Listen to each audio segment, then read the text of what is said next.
Welcome to the groundbreaking news program that delves into the heart of Mormonism, your weekly window into the unique intersection of news, history, and culture that resonates with the tapestry of Mormonism.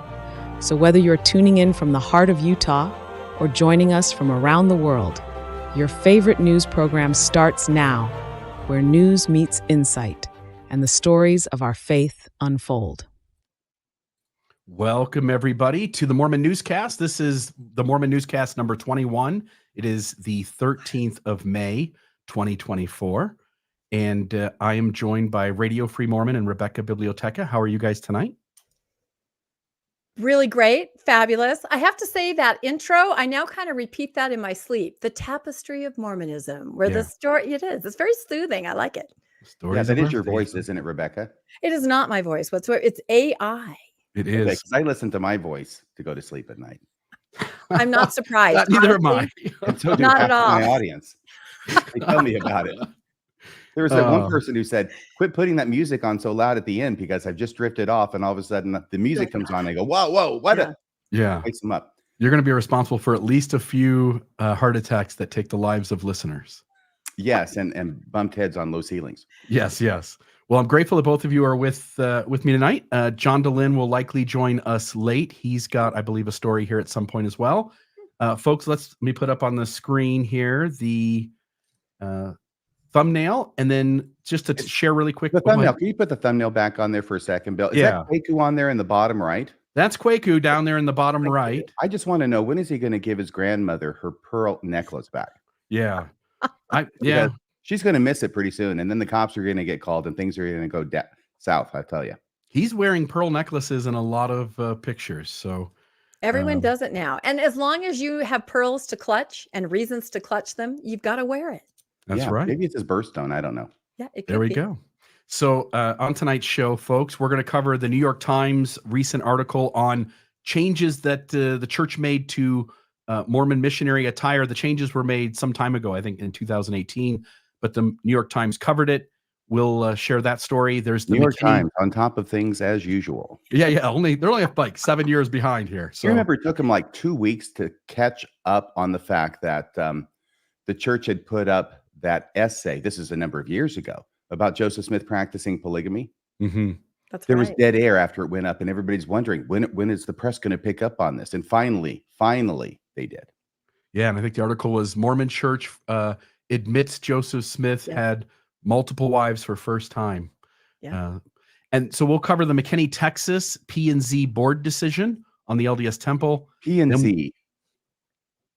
What's planning P&Z and zoning? stand for? Planning and zoning. Look at that.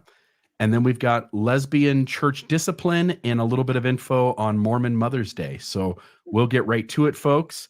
I'll put up here on the screen as soon as I get to this one. Here is the first story. Good evening, folks. Tonight, we're diving into the recent New York Times coverage of LDS missionary changes over the past few years.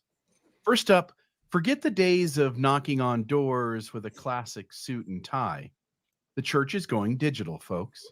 Missionaries are trading pavement pounding for social media surfing, and the church claims it's working. With more and more young folks glued to their screens, reaching out online just makes sense. And let's talk attire. Sister missionaries in some missions get to say goodbye to skirts and hello to pants. And male missionaries in some missions can now wear a colored shirt, once a subtle cue in ward attire that indicated you were a rebel or that you touched your little factory producing way too much life-giving substance. And in some missions, no tie is required at all. But this is at a time when some adult church members claiming to be faithful and worthy are, for the first time ever, avoiding wearing the garment of the holy priesthood, sport the coolest 70s porn stash, and wear a pearl necklace. Isn't that pretty? Now get off my lawn. But why the switch? Well, according to church leaders, it's all about keeping things normal and natural. In other words, they're trying to meet people where they're at. But the underlying message is that the clean-cut suit and tie and dress-as attire of the past was beginning to clash with social expectations too strongly, and that too much rigidity was rubbing this generation of Mormon young adults the wrong way, diminishing interest in a mission. And Mormonism, if nothing else, is always willing to adapt, even at the expense of changing doctrines and theology once thought to be true and unchangeable. Now, this shift didn't happen overnight. It's been a gradual evolution, sparked in part by the pandemic. With in-person gatherings off the table, the church had to get creative. And boy, did they ever. Missionaries are now armed with smartphones, weekly family calls, and more flexibility than ever before. But don't worry, some things haven't changed. You still don't get to pick where you're sent, and those mission announcement parties are still a thing. But hey, at least now you can wear pants and a blue shirt to the shindig. Overall, these changes seem to be paying off. Missionary numbers are on the rise, and more young people are answering the call to serve. Well, that's if you don't believe the Widow's Mite report, where they claim this is just a blip created by COVID that actually will have the numbers returning to a downward decrease in just a year or thereabouts. But I agree, it absolutely is a sign of the church moving with the times. Some see the shift in dress code as a sign that the church was listening to its younger members. And for that, I say kudos to the LDS Church. Now, if you can just start listening to the women generally. The New York Times article seems all too eager to shine a positive light on the LDS Church and its missionaries, and the church was thrilled to tell its members about the coverage. But only time will tell what kinds of differences this leads to for future generations of membership and how it will affect the numbers and tithing revenue. So there you have it, folks. The Church of Jesus Christ of Latter-day Saints is embracing the digital age, one pant leg at a time. All right. Well done. Let's bring John. I John, how you doing? Hi, all. So fun. Hello. Hey. Hey, Well, guys. better late than never. So go ahead. No, I'll take it. So wrapping up the story, the main thing that we were talking about behind the scenes that I want to kind of sort of open up to a discussion with the three of you is, first off, these changes came back in 2018. The audience is not learning something new for those who have been paying attention to Mormonism. But what seems to be going on here, and you mentioned it this morning, John, when you said Mormon, what kind of payola is this? Is the idea that it seems as though the New York Times is doing a favorable piece intentionally that's meant to give the church some good coverage. And usually when these things happen, they don't just happen by accident. So any thoughts from you guys? Well, usually when you do 19 negative stories about the church, you want to throw in one every now and again that's positive, just to make it look like you're not biased. Right. Sort of a palate cleanser, right? Is that what we're saying? It reminded me of, sometimes you'll read a really long story, you'll get to the end and it is sponsored by, it's kind of like Ovaltine, crummy commercial. And you can tell it was just sort of a paid advertisement disguising itself as a story. I kind of got that vibe here, although it never officially said it. It definitely, it was fair and balanced as far as everything positive about the church. Yeah. John, your thoughts? Did y'all already mention that I think one of our snoopers determined that a Mormon wrote the article? Was that already mentioned? No. Please. Yeah, so I think I saw, and I haven't confirmed this myself, but we have a lot of super sleuthers that follow what we do. And maybe it was on Reddit where I read that one of our ex-Mormon Reddit members actually looked up the bio on the author of the article, and he's Mormon. And that's fine. It's very possible that this is just a story that the New York Times chose to run. I am curious whether this was payola. By the way, I'm a proud subscriber, a paid subscriber of the New York Times. Margie and I get the New York Times every Sunday. We love the New York Times. And this felt off to me. This felt like a puff piece, and it felt like an example of a paid story where maybe the church ponied up a bunch of money and the New York Times was willing to do a puff piece.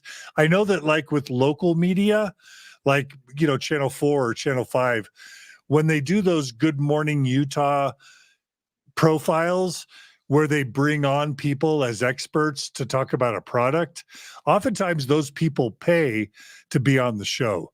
And I don't know if the New York Times does that, but I wonder in this case. That's what I've been doing wrong. I will say it is strange. I mean, I guess the funny thing here is they have to go back to a change made in 2018 in order to find something positive. We're years and years now into the future, and again, as they pointed out, 5 years. And as they pointed out, what's that? 6. And as they pointed out, so yeah, I mean, more than a half a decade, and they're pulling the story. But as we found out, even saying like, oh, missionary numbers are up. Well, they are, but not exactly. And it looks like, according to the Widow's Mite, that they're actually in a downward turn and simply had a little blip from COVID. And often I find the church taking data points and sort of manipulating them into being able to tell a positive story about something that really isn't positive. Anything else from you guys? Otherwise, we can move on to the next story. Yeah, I have John. one more thought about that. yeah. Oh, sorry. Go ahead, RFM. Oh no, after you. After Oh, you. no, after you.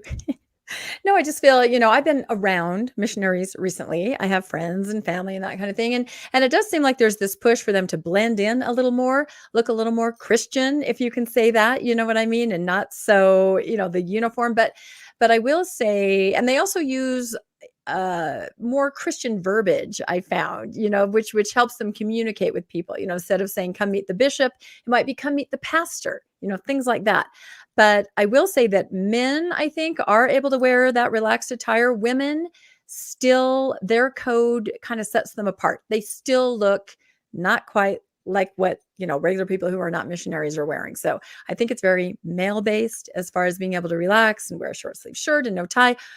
A sister missionary, having been around sister missionaries getting ready to go, they can wear slacks, but they still have to wear like a long skirt. And they're kind of told this is sort of for your protection. And I do understand that. You want to look you don't want to stand out in any way. However, what's interesting about that, speaking of the digital age, is then you have these sisters, you see them online on Facebook holding a plate of cookies saying, we'll come to your house. So there is that. That's disturbing to me as a mom, that idea. But I've seen a lot of those. I don't know if you guys have. Yeah.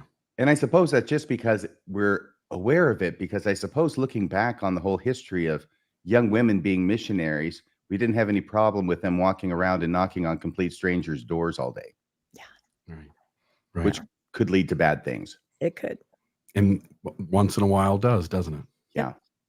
And John, what I wanted to ask you, since you are a person who with me went on a mission, do you have any feelings about this idea that missionaries can now call home once a week? I mean, is this really a mission anymore?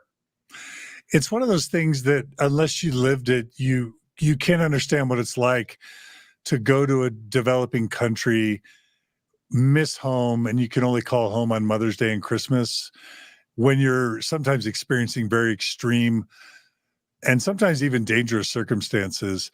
And the fact that that was the rule for 100 plus years, and then all of a sudden they change it, especially after getting a lot of public pressure and being called out as missions being too cult-like. It's going to be like violin tears, like the world's smallest violin, like wah, wah, who cares? But for those of us who lived it, it's inexplicably infuriating that we had to live through what we lived through to then see now that you can just call whoever. And it's not just calling home. You can literally call friends on your P day. And it's kind of maddening. Really, really quickly, Bill, can I share my screen? Only because I want to make sure and be accurate here. I was able to find who wrote the article. Her name is Lauren Christine Jackson. She's actually following the Mormon Stories Instagram channel. I've got a picture of her up here if it allows me to share the screen. Yeah, you'll have to share it. I don't see it below. Well, there it is. There we go. Only she's wearing a pearl necklace.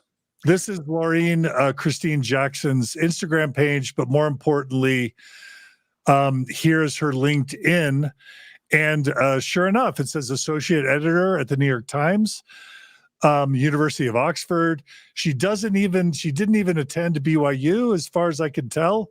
It looks like she attended University of Virginia and Oxford.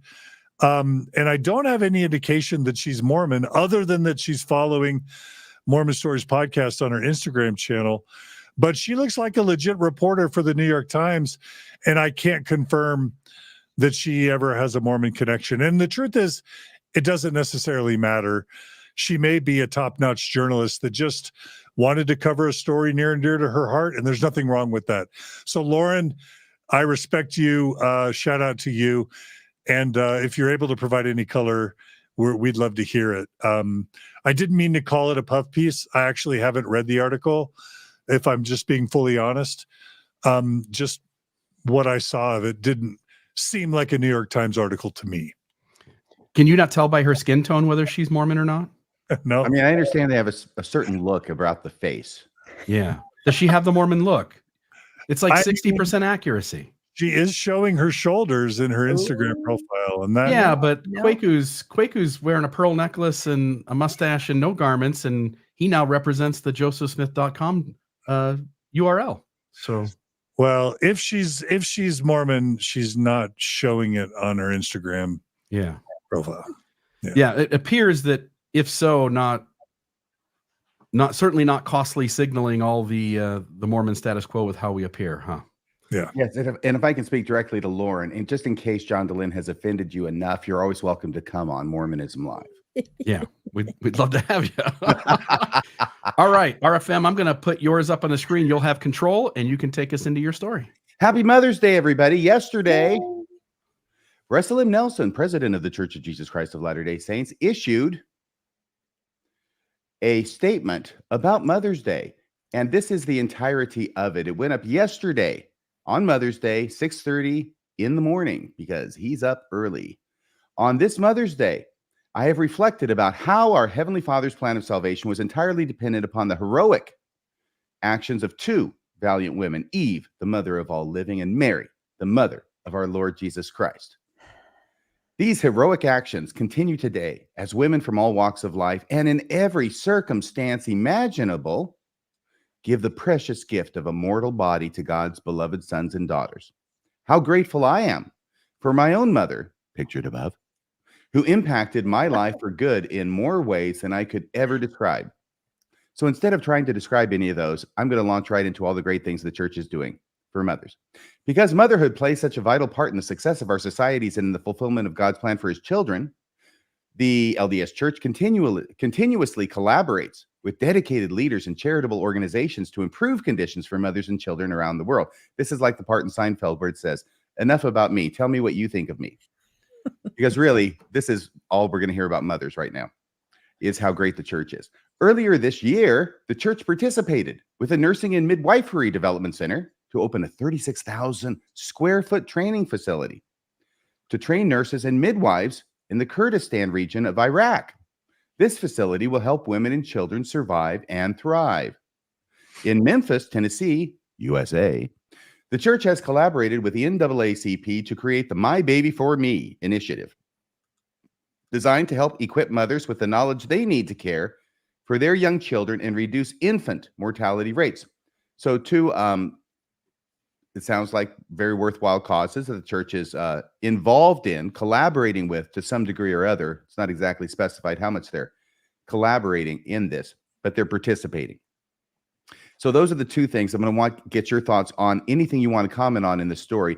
But there's another thing that I thought was especially noteworthy, and that's one sentence that I haven't gotten to yet. He continues, in both of these instances, the church participated with extraordinary women to implement these tremendous efforts. So you see, it is kind of about women. The day in, day out influence women from every circumstance have as they lift, mentor, encourage, console, teach, and love others is remarkable. And here's the line that I want to get your thoughts on. In other words, women mother us all. And then he concludes, on this Mother's Day, I salute all women who give tirelessly of themselves to make life better for all of us. And by the way, I had highlighted it here. This is that part that's just blown up a little bit larger and then highlighted at the bottom. In other words, women mother us all. And there's something about that struck me the wrong way, and I'm not sure I've found all the words for it yet. What do you think about this, Rebecca? We talked about this earlier a little bit. I mean, they're trying to universalize it, of course. For a lot of people, Mother's Day is a very painful day, especially in the church. If you don't have children and you wish you had children, it can be, I've had relatives in that scenario. It's a very painful day. People even stay home. For other women who are mothers, that whole statement was very pedestalic, if I can say that. It's like a mother and a woman isn't a real person. They're just somebody on a pedestal that's doing this sort of overarching sort of activities and taking care of people. And then, of course, as you said, they launch into here's what we're doing to support women. So I don't know. Those are kind of my thoughts. We also talked about how the word mother being used as a verb is very interesting. You had some thoughts on that, RFM. I did. Thank you for noticing that. Yeah. And first off, this whole idea about mother, I think one of the things that kind of bothers me about it is he's been talking about women in every respect, right? In every walk of life and every circumstance imaginable, which means women who have children, women who don't have children, women who have gone on from having children, or like Camille Johnson, while they had children, were going on with their legal career, their 30-year legal career, right? And yet, no matter what it is that women do, it sounds like President Nelson sees them all as falling within this category of mother. And no matter what it is they're doing, they're mothering all of us. What do you think about this, Bill? Every month, or every year that I was a bishop and we had Mother's Day, and again, I saw it in all the bishops before me, but there's this thing where you hand out some candy or you hand out some flowers, and you gave it to all the adult women of the ward because you didn't want to leave someone out who feels sad that they haven't had a kid. But by doing that, you're really actually probably making them feel worse. Yep. If you're going to say, like, what is mothering? Mothering is the feminine energy of all of us that nurtures and has empathy and does what that female or feminine energy does. In this same way, you could say, well, all of us, men and women, mother all of us at various times. I just think it's a way to give out like a platitude and make people feel good, but it really doesn't say anything at all. What do you think, John? And by the way, so I don't forget it, what Rebecca had brought up was this idea about mother as a verb. And we all kind of understand what he's saying, and even if we don't necessarily agree with the way he's saying it, that mothering is something that is caring and kind and patient. Ideally, I guess, I'm not sure everybody had the exact same mother who fits that category. I did mostly, except when I, drove her to desperation. However, what about father as a verb? What does father mean as a verb, John? Well, what should I answer? Like what I'm mindful of is the proclamation on the family, which basically declares that the men's primary roles are to protect and to preside and provide. So they're the protectors, they're the strong ones. They go out and make the money, and then they preside, which means at the end of the day they get to make the final say. And then the women's job is to nurture. And obviously we've talked a lot about the fact that are men not supposed to nurture their children, and are women not allowed to provide, and why are men presiding? How does that ever make sense? Shouldn't there be an egalitarian structure where both? The other thing I was just going to say, and that's all problematic. The gender binary is problematic for many people, but certainly trying to say what a man's role is versus a woman in terms of nurturing or providing or presiding or loving, it's just problematic. It all falls apart if you really just kind of scratch beneath the surface. The only other thing I'll say is that I don't know if President Nelson intended this or not, but more often than not, when mothering is used as a verb, in my experience, it's usually used in a pejorative sense. It's like, stop mothering me. It's not meant like, oh, stop loving me endlessly. It's like, stop nagging me, stop trying to control me. So I don't know if it necessarily brings always the connotation that the prophet intended. Okay, so let me ask this. Thank you, by the way, John. Let me ask you, Rebecca. When you say that a man fathers a child versus a woman mothers a child, it strikes me that they are completely different understandings of those things. What do you think, Rebecca? Yeah, What does well, I it mean, mean the when only you say a man fathers a child? yeah, the only definition using it like a verb is to create, right? To impregnate, right? That's the only, there's no other connotation for that. To mother someone has a lot of different things it could mean. It could mean smother. I've been accused of that, like John said, or, all kinds of things, caring, nurturing. But yeah, there's no verb for father that means anything that has to do with nurture, care for, not at all. It's just creation. And there it is. Which brings me to my point of what's missing in all of that, of course, mother in heaven, right? Huge issue right now, but not at all going to be brought up at all. Of course, in President Nelson's address, or I didn't see anything else about that on regular church channels, of course, because you're not going to. Well, So, President Nelson is old enough that his mother could be mother in heaven. a mother in heaven. That's right. Although I'm guessing every single word sang, "Oh, my Father." I've never been to a Mother's Day sacrament meeting where that song was not sung. That's true. Well, it's like John Jacob Jingleheimer Schmidt. President Nelson's mother is our mother too. Anyway, okay, so let's go to the next thing. Now, Bill, did you notice that I saw you? Yeah, here's the next thing. Thank you. I'll go to the next one. Now, here's something that's very interesting because, of course, it's on the newsroom. It's on the church website. I went and I started looking at some of the comments that had been made, and I noticed something that was very interesting, is that for the first time I've ever noticed, and I haven't really paid that much attention before, so forgive me if I've missed it, but apparently President Nelson is interacting with people, members of the church, who are making comments about his Mother's Day sentiment. And I collected a few of those because it was very interesting because they all say the same thing and it sounds a little bit strange. What he says is, here, look on the left. You see Russell Nelson at the top? These are the pictures. There are some photographs at the bottom, not above, but as it turned out, at the bottom of his message. And here you've got John Scott saying, President Nelson, thank you for these beautiful words. And then Russell M. Nelson, same name, same picture, comes in to John Scott and says, you're blessed. And then we do the hands, the thank you hands. But and I thought, that's weird. And then I noticed that wasn't the only time. So over here in the middle at the top, that's the same one to John Scott. But right below it, Marie Barton, she says, thank you, President Nelson, for all, it's the same, the normal effulgent blather about Russell Nelson and how wonderful he is. And Russell M. Nelson comes in and says to Marie Barton, you're blessed. Hands. And over here to Paulina J. Gibson Seals. Wow, that's a long name. Paulina J. Gibson Seals. Well, he says to all of them, you're blessed. Hands. What is going on here? Can someone help me unravel this mystery? It's not very Mormon, is it? No, and I don't believe that President Nelson knows about emojis. I find that really hard to believe. What's going? I mean, somebody obviously. Okay, look, I don't think that President Nelson actually posted the original thing. Maybe he wrote it down. Maybe he gave it to somebody else to write or dictated it. I don't know. But you've got all these people responding, saying it's wonderful, wonderful. And now you've got, ostensibly, though I find it hard to believe, Russell M. Nelson engaging with people with the same comment over and over, saying you're blessed, which is not something that we typically hear LDS church leaders saying. Well, and it's not used correctly. Look how strange. They rave about him, and then he says, you're blessed, meaning blessed because of your interaction with me, the prophet. I don't quite understand the context. You're blessed because you think I'm great.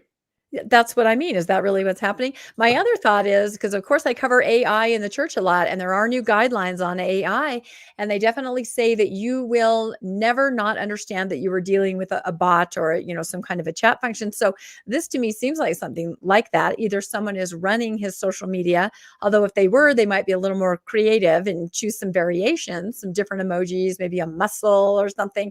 I don't know.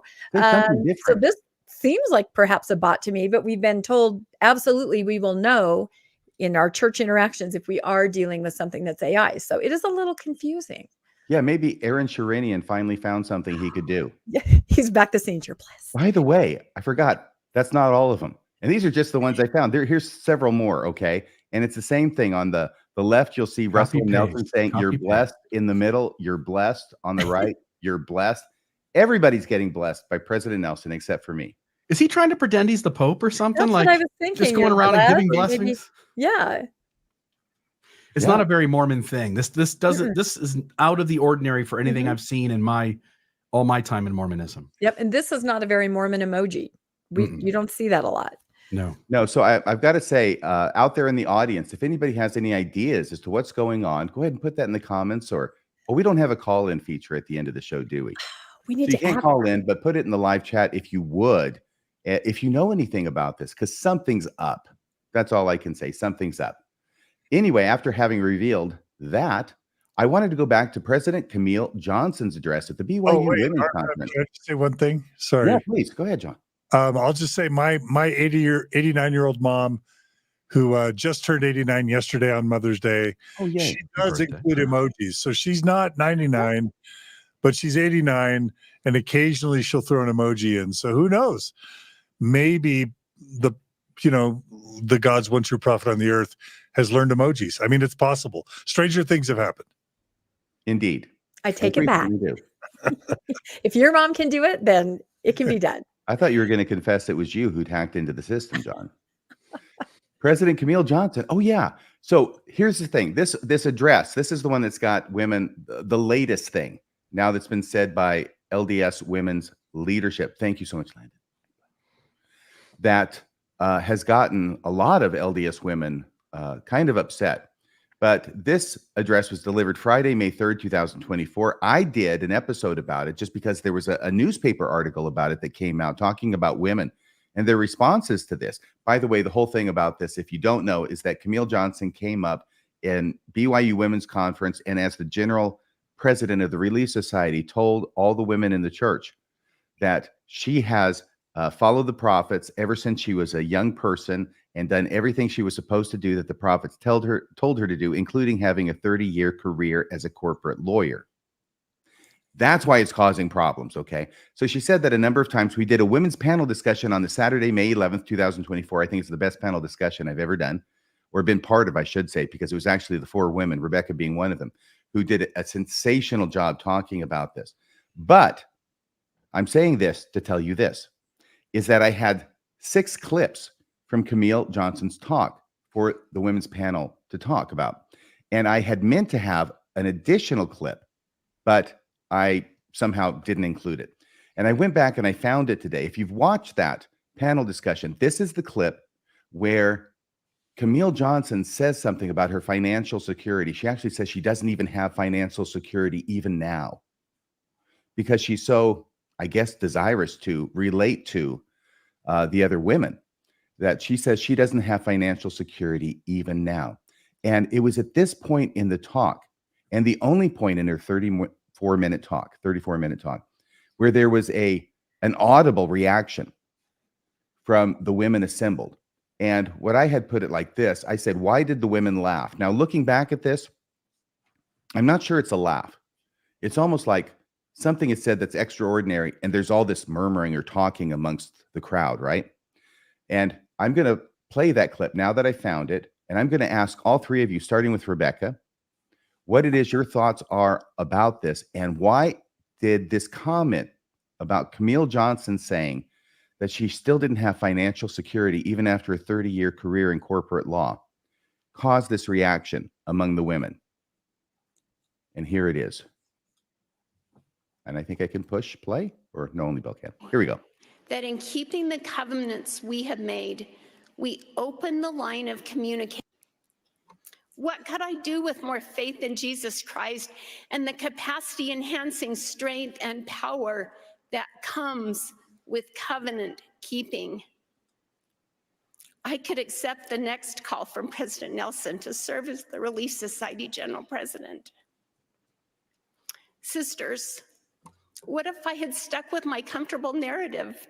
I would have enjoyed spending more time with my grandchildren, and I could have been assured the financial security I don't presently enjoy. And I would have missed a soul-searching, stretching, and faith-building experience. Uphill? Yes. Worth it? Oh, yes. Okay, so you heard that. Did everybody hear that? Was that loud enough Yep. for everybody to hear? Yep. What did you hear, Rebecca, and why do you think? I heard somebody going, "You have got to be kidding me." I mean, that's sort of how I interpreted that tone, because that she obviously has financial security. There's no way her husband owns a successful car dealership in Salt Lake. I'm guessing there's some semblance of financial security. And you say things like that, I believe, in a group setting to try to make yourself seem relatable, but it doesn't work at all. It's like somebody who weighs 100 pounds giving a talk at a Weight Watchers meeting and go, "Oh, I really could lose a few." It makes people angry. You're not relatable at all. You're insulting the people in the audience. And I think that's the hushed tone that we heard there. And I don't know who she thought she was trying to fool. It doesn't make her relatable to any of us because we know she's not telling the truth. Wow. John? Yeah, I'm a bit at a loss. I wish our leaders could just be honest with us. I wish they could speak from the heart. I wish they could speak in ways that just feel sincere and vulnerable versus canned and scripted and polished.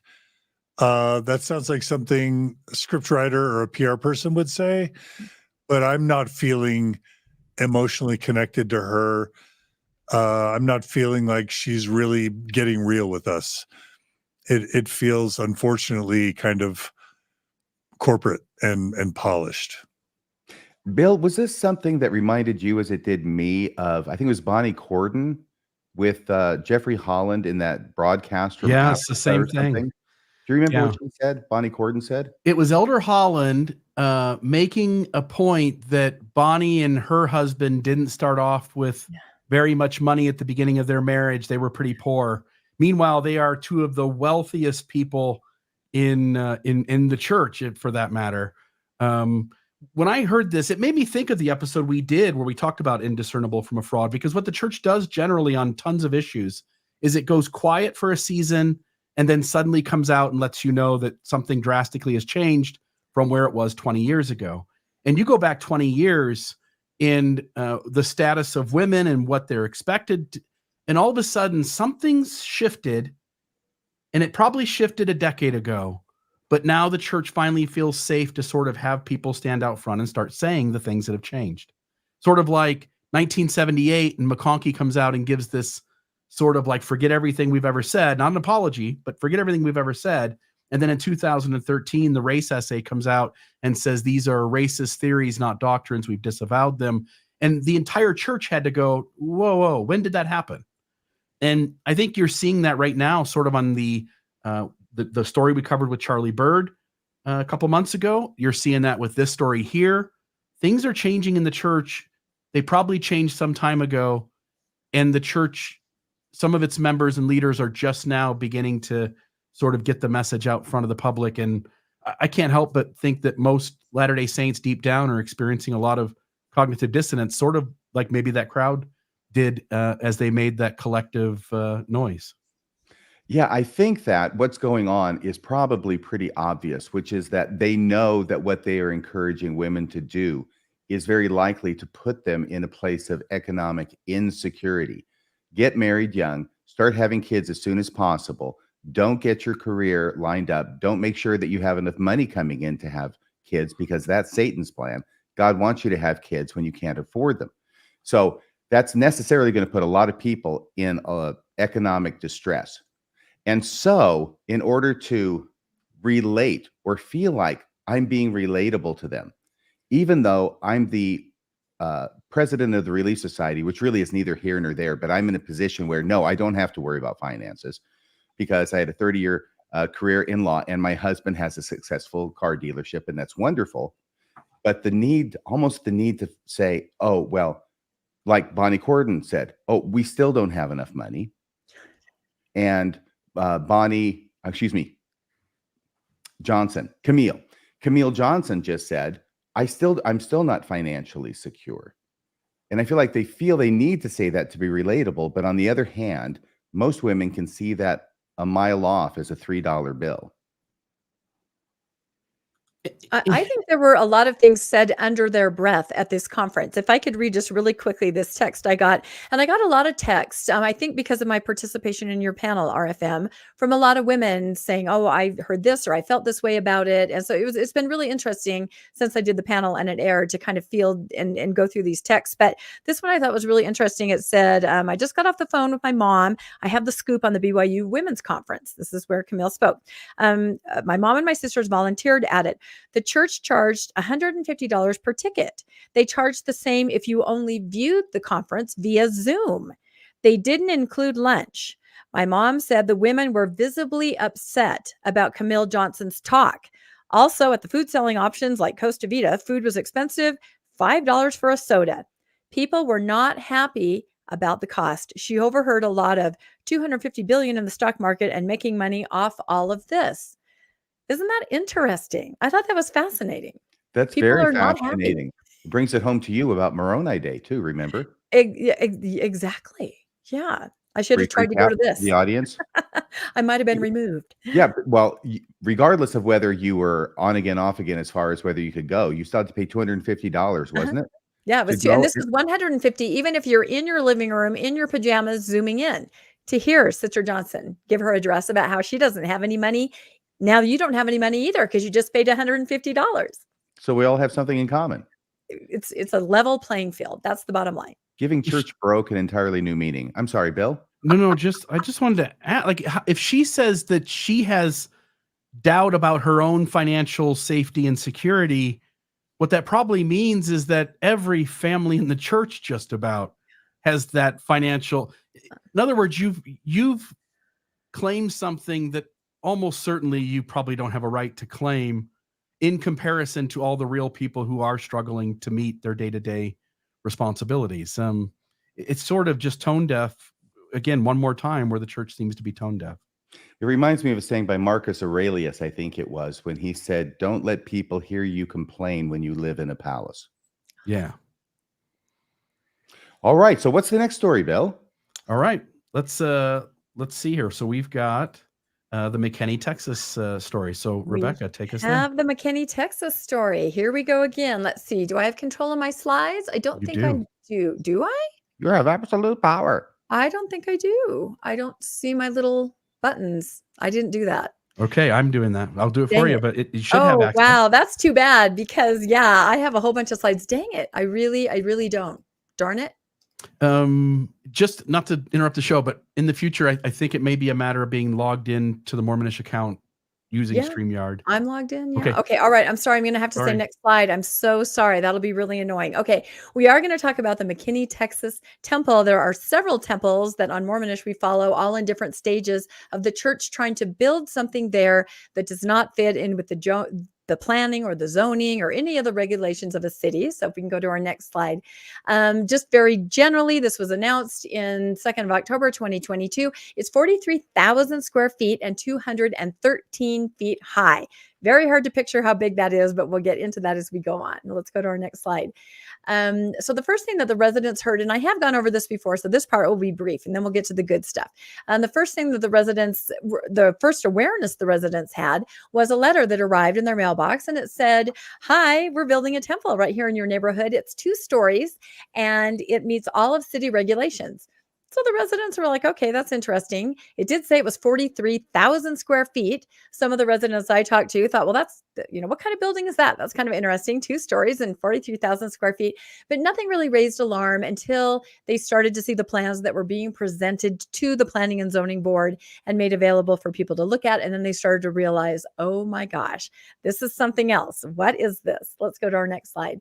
And of course, McKinney is famous in temple building world here because we got wind of these letters that we were being sent to members, not just in the stake there, but all over, where they were asking them to write in support of the temple. There's, that happens everywhere. Write your city council, write your planning and zoning board, and they kind of give them a little script to follow. But what was really interesting here, if we'll go to the next slide, is the focus on the height of the temple. You guys have probably all been hearing about this. Some people are still confused. If they can prove that the height of the temple is an absolute essential part of LDS worship, there's a lot of legal workarounds. RFM covered this very well, a RLUIPA Act. They'll have to let the temple be built in the city if you can prove that it's essential. So this particular letter, I'll just read this one part. The height of the steeple is part of our religious observance. The steeple is the temple's most distinctive architectural feature and serves no other purpose than to send a religious message. Steeples point toward heaven. They serve a purpose of lifting our eyes and thoughts toward heaven. The steeple expresses a message of faith and devotion to God. So you don't need to use these exact words when you write to your city council or your zoning board. In fact, it's probably best if you don't. And so they're basically coaching people to make sure that they include this verbiage anytime they discuss the reason they need a temple. And we'll see this as I start playing some audio from some of the meetings that came up. So let's go to our next slide. So this is really cute. Mosiah, you guys probably all know who she is.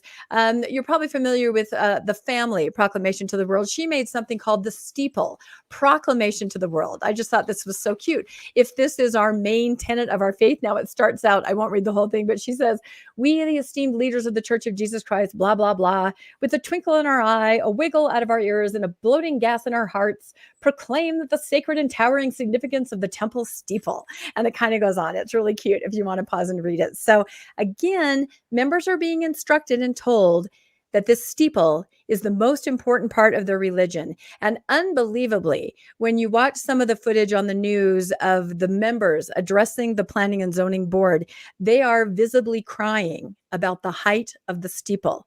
It only takes a few weeks to introduce this into the idea that this is what we care about, and they care deeply. Okay, let's go to our next slide. All right, so since our last update, what's happened next is there was a community open house. It was at the church, and the church's lawyer addressed them to talk about some of the concerns, because by this point, the residents and the neighbors are going, what is happening? What is this building? Who are these people? They're trying to understand. So I do have a little bit of audio. It's hard to hear, but there are subtitles. So if we can kind of go to that, Bill, and we'll see if we can make that heard. The first question they're going to answer, and the church attorney is going to answer this, is why the heck does the steeple have to be this tall? And he's going to tell everybody this is why. For the steeple is continue to draw your eyes to and encourage people to look up as they face challenges in life and put their trust in God. It's meant to be a symbol of hope for members, and we know it incorporates the areas such as the celestial room that Jay spoke about. It's designed to be the most religious room in the temple because it's meant to symbolize heaven. It's on the second floor to symbolize that God is on a higher level than we are in life. And its arch ceilings, its high arch ceilings, are to represent the beauty and the significance to remind you when you go in the celestial room that you're going to experience similar to heaven, and it is a grand place. Fundamentally, the ability to express your religious beliefs and this church's religious beliefs are embodied in the So there it is, right there. The steeple is that important. And you could hear the women who were taping it. When you listen closely, one of them goes, he's lying. They never believed that before, right? They're whispering, just like we heard with Camille Johnson. They're saying, this is not right. So he kind of makes up all the, I'd never heard any of those significances of the steeple. God is on the second floor, the archways, all of that. But this is what the attorney is telling everybody in McKinney, Texas at this meeting. And the last part, he reminds them, it is your constitutional First Amendment right that you can have this steeple. Gosh darn it, because it's important to your faith. So any thoughts on that very quickly? Once again, what was the context of that statement? Was that in a city meeting? Yeah, it was the meeting that the church put on for residents to tell them what was happening. And so they were making sure that the residents understood you will have a 213-foot building right there in your town because it's our religious right. And that height has always been the most important part of our worship as Mormons. I'll just tell you folks in McKinney, Texas, as somebody who spent a couple decades in Mormonism, I'd never heard, nor do I think most Mormons have ever heard, ever, any sort of theology around temple steeples. And just so you know, I agree with the lady who whispers, the church is trying to pull a fast one on you. Yeah. And you're being absolutely deceived into thinking this is a common part of LDS theology. Yep. So it goes on with the attorney then explaining why they must allow it to be built legally. And he brings the Department of Justice into it, which is not exactly accurate. So if we can go to the next slide. These two are the worst audio. The rest I have are better. So this is, you could possibly face a lawsuit from the church, although they say it will come from the Department of Justice. So let's listen to that really quick. And some folks are saying they have trouble hearing it. Just Yeah, you read noted this to along. me. That's Yeah, that's what I'm saying. Please it's read got the along. It captions. was So here we go. The Department of Justice sent out a memo to all the cities, counties, and states in this nation to say, you need to recognize the federal statute. The Department of Justice is currently active investigating lawsuits and investigations and bringing lawsuits to enforce the law. So this town, if it's found to violate, will need to comply or face enforcement from the Department of Justice. Under the United States Constitution and the federal state statute, the city can't substantially burden the free exercise of religion. Yeah. So Oh you my probably heard a God. very visible, a very, you could hear an audible reaction there. So he's basically saying it's the Department of Justice that is going to bring you to your knees if you don't allow the expression of this religious freedom. That is not true. It's the LDS Church that sues people like Cody, 3, I think going on 4, maybe 1 was pulled back lawsuits. But this is Texas. And I'm sorry, in my interactions with these residents, you do not mess with Texas. You could hear them going, what? I mean, they're not having it. He was threatening them, basically. He was very clearly he was threatening them. Yep, as a lawyer, RFM. Did you recognize that threatening tone? I would have started throwing things at that point. I would have Yeah. stood up and started yelling. Yeah. By the way, can we put that picture up? Because I think that what they're inviting, if this actually goes through and they do have the temple with its spire there. Do we have the picture of the temple? It's up there with your recordings, Rebecca. Oh, yeah. Yeah, you see that? It's kind of like Art Deco. You see the top part of that steeple? Do you have that up there? I was trying. Let's just, how's There's that a couple one? other pictures as we go along. Yeah, there we right go. There we go. Yeah. Yeah. I would imagine that at least somebody would be tempted to, someone young and agile, not I, to get up there and get some kind of like a stuffed animal, like a black gorilla stuffed animal, and strap it up there to the top of that spire. I'll never look at it in the same way again. You're absolutely right. So, funny. And it is 213 feet tall. So although technically only a 2-story building, there's a little wiggle room there. All right, let's move on to the next slide after the 2. Okay, so after this, is that the next one after the 2 that I think it is. Yeah, let's double check.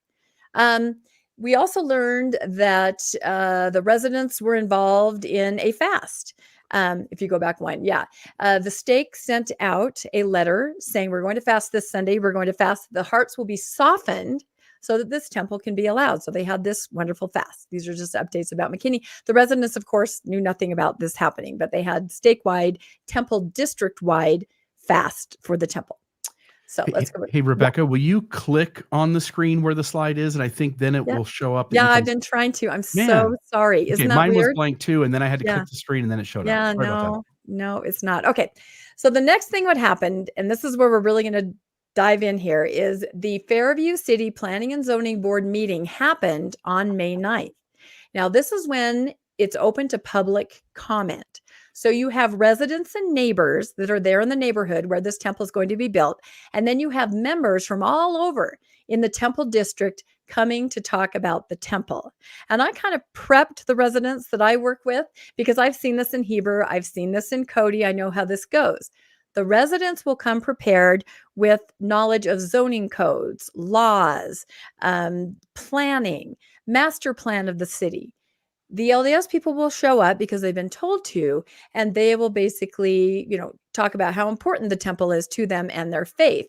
And this is a 2.5-hour meeting. And it was so interesting. And we'll hear this in a minute, to listen as the people on the board were like, okay, Okay, that we've heard about the faith. That's enough. Do you have anything to say about the zoning or the regulations or anything legal? So let's go to the next slide. It just gets really interesting from here. Here's a picture of the residents in green wearing a shirt, and then everybody else that was there that were not residents. You can kind of tell the difference for and against the proposal here. And again, this is going to be a recommendation that they're voting on for the city council. So let's go to the next Do we know slide. what those green shirts said?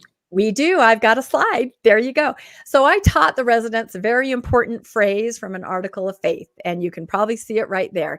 Fairview United, keeping it country, because this is a very rural setting, follow the law of the land and not 1 inch taller. So they're all wearing that. They're simply asking that when an institution comes to approach the planning and zoning board about building a building, that they follow the existing master plan and they follow the existing rules and regulations of the area. That's all they're asking.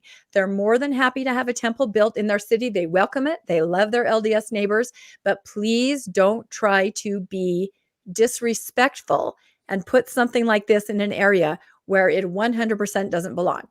So let's get into some of this audio, and this is better audio than the other one. So, okay. So there is an LDS area rep who is there. He's been at all the meetings, and he is going to, again, explain to everyone there and on the board why the height of the temple, why it must be 213 feet to kind of count as a temple. So if we can play that and turn it up as loud as you can. Scone, and I am the area authority for the Church of Jesus Christ of Latter-day Saints.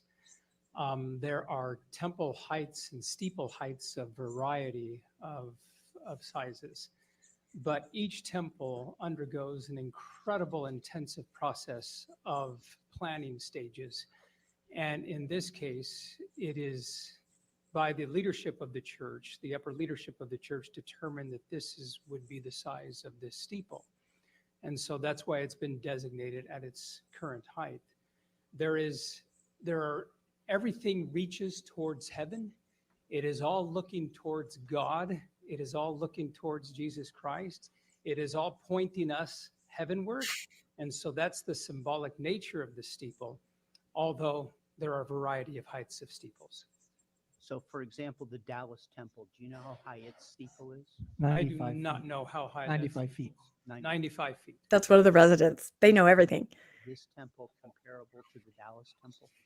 This temple is It's 44. Dallas Temple's 44,200. 44. Yes, Seven it's the square same. feet. It's the same, around the same square foot. Yes. 95 foot high on 6 acres. Welcome. So there is no specific tenet of the faith that dictates the height of the steeple. It does not dictate the exact height of the steeple. But it dictates the purpose. That's a But it soundbite dictates they'll the use. Purpose. The leadership, the upper leadership of the church dictates the height of the steeple. Thank you. One question from here. Do all your temples have steeples? They don't all have steeples. There are nearly 350 temples, either in planning stages or under construction.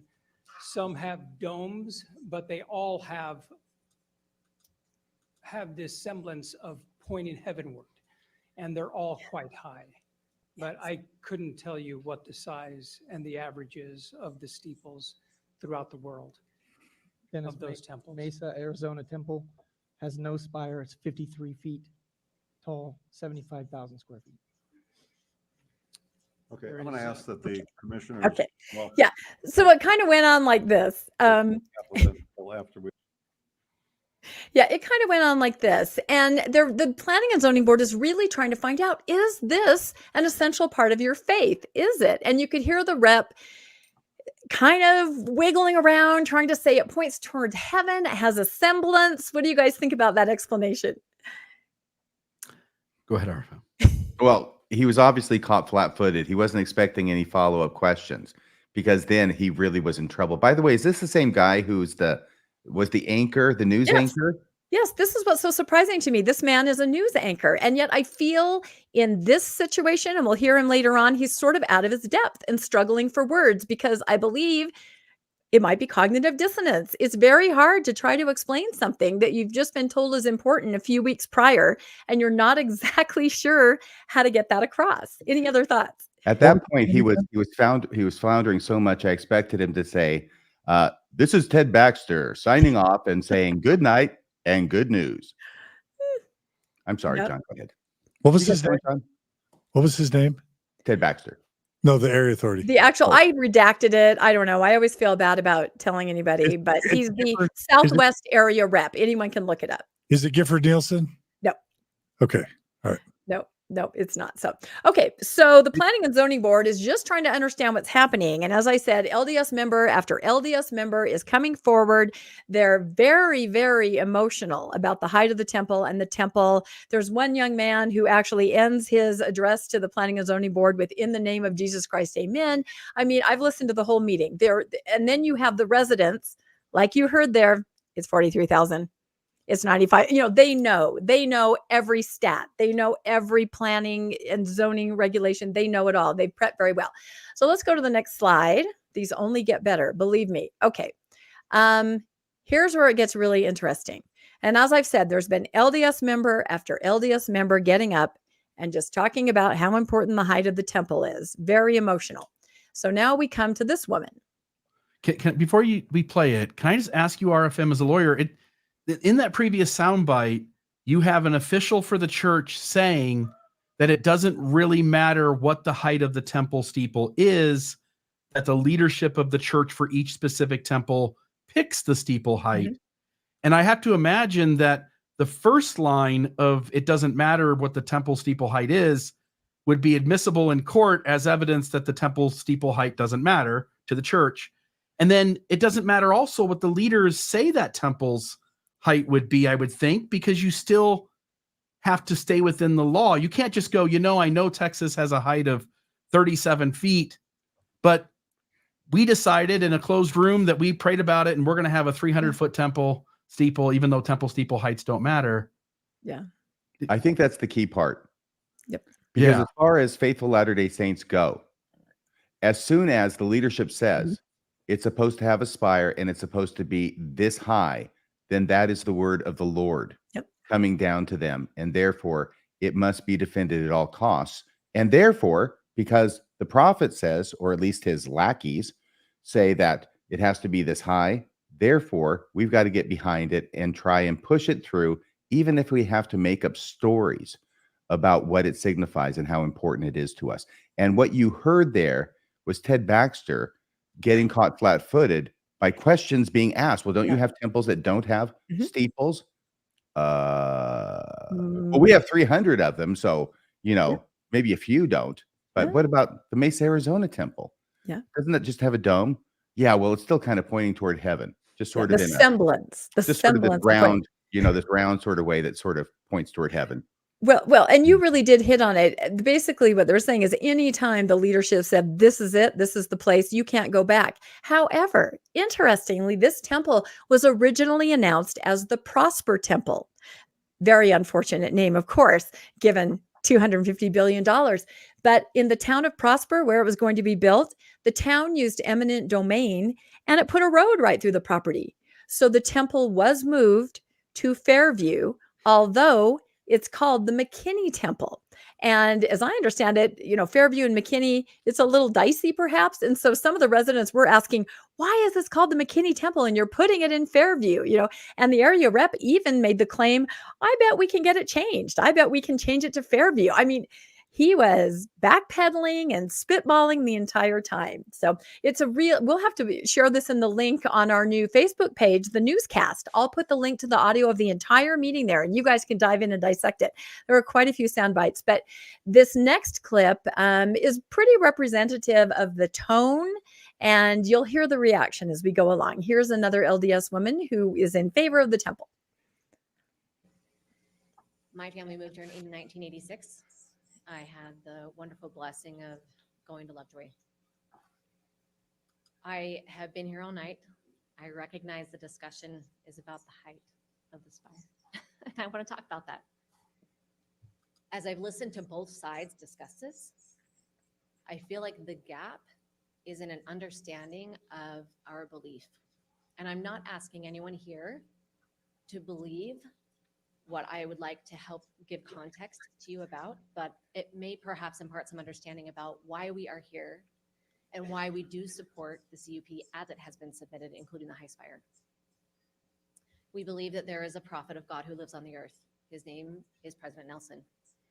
And we believe that he communicates directly with Jesus Christ. We also believe that there are 12 apostles on the earth currently today.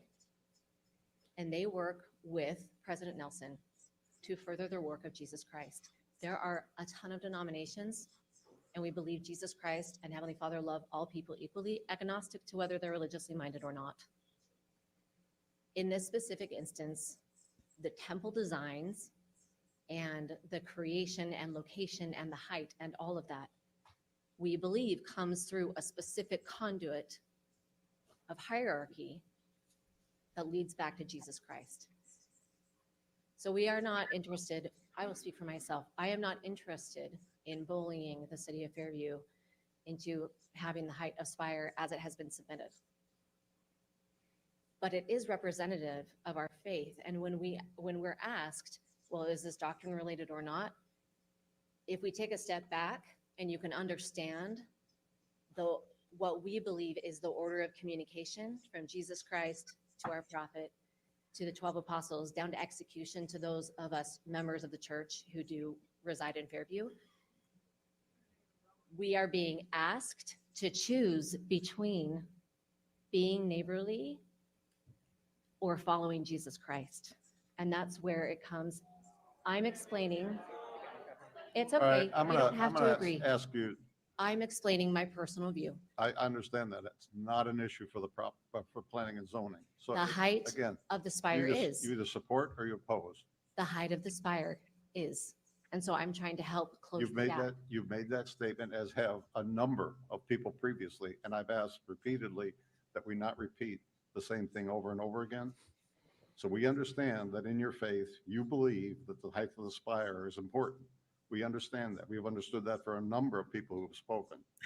So I'm just trying to get through to allow anybody to speak that has something different or other to address the commission with.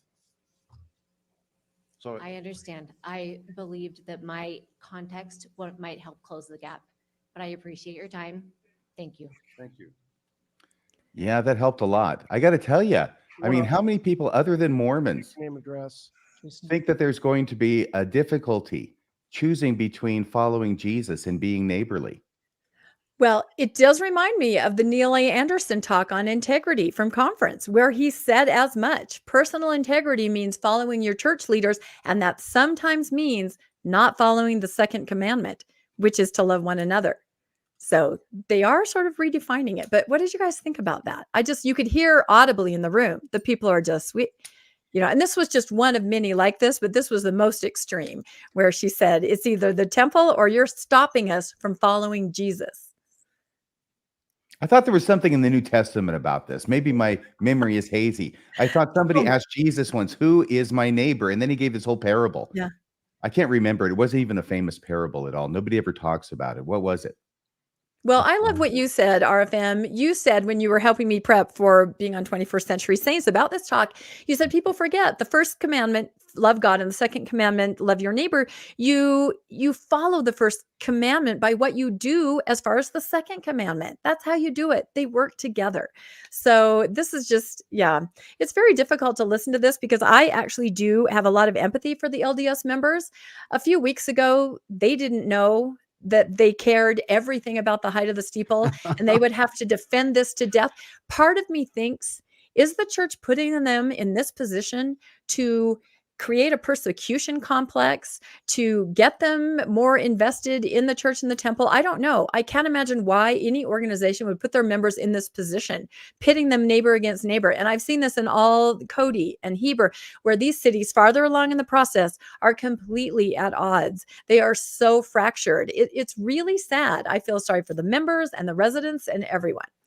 So any other thoughts, or let's go to the next clip. I'm telling you, they're getting better and we're almost done. Not too long. Just that Mormons can't help but do the Mormon thing, right? Bear their Yeah. testimony at any chance they get. And Mhm. you said the one guy closed in the name of Christ. Yeah, a I've been kid. at work meetings in Utah where they decided to have an opening prayer for a work meeting. I mean, Mormons don't know how to do anything else but Mormon, I and the know. rest of the world looks and goes, "That was weird," you Yeah. know?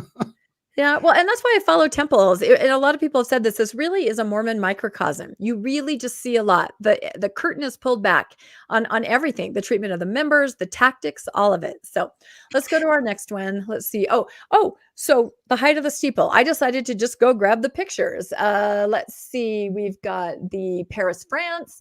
We've got, I can't read very well, Meridian, Idaho, Mesa, Arizona. Let's go to the next one. These are all I'm not domes. seeing a dome on Mesa, Arizona. Was that just because of the angle? I think so. Tucson, Hong Kong. I kind of feel like President Nelson right here. Lima, Peru. I'm announcing temples. This is great. I see how you'd be giddy with power. This is good. Singapore and Anchorage, which they just barely designed, and it's still in construction, so they're not putting a tower on that. Cardston, Alberta, and then we've got Leh, Hawaii, and one in Brazil. Now, an interesting one that I found, if you go to the next slide, is the Hong Kong temple. Okay, so Hong Kong was just renovated just about 2017, I think it says. Yeah, 2019, just 5 years ago. And it says, this is from the church's website. The Hong Kong China Temple is the first temple to have the spire and Angel Moroni statue permanently removed as part of the renovation. The spire stood atop the building from the time of its dedication in 96 until the renovation closure in 2019. So that's very confusing to me. They have literally removed the most important element of a temple from this temple. There No it more is. pointing heavenward. And the semblance man. of, I know, I don't understand. I do wonder, and my co-host Landon makes this joke about people that were married or performed ordinances in the temples without a spire. Did it take? You know, he kind of compared it to how Pluto used to be a planet when we were all kids, and then suddenly it wasn't. It was a planetoid. So he said maybe these other temples are temploids. They're just not quite, not quite what they're supposed to be, the temploid. All right. So there are examples, is the bottom line, 11 temples that have domes or flat roofs, and they took a spire off, the Hong Kong temple. So let's go to the next slide. Okay. And again, we can go through all these. I just kind of think in the scriptures, whenever you hear high tower or high places, it's a negative connotation, Here you have the Rameumptom. We can speed through these. You have talking about, gold and silver and the Rameumptom. You have the Tower of Babel, right? Where they're trying to go to heaven and it's offensive. Pointing heavenward. Yeah, building so high, offensive, and even the great and spacious building, which is the next one where, it stood in the air, high above the earth. It's rare to find a place in the scriptures where being high is something that's positive. And I'm sure a lot of you can come up with even more scriptures than I found, but those are the three just off the top of my head that I thought of. So let's go to the next. Okay. So then the area rep stands up again. And this is interesting. I have to set the scene. So we've seen LDS member after LDS member come to the pulpit, address the board. You heard the board in the last clip saying, okay, is there anybody else that can say anything else that has to do with the actual regulations or zoning and is not your testimony? Okay. So a gentleman gets up and stands at the lectern, LDS. He is about ready to speak. The area rep jumps up and puts an end to it right here.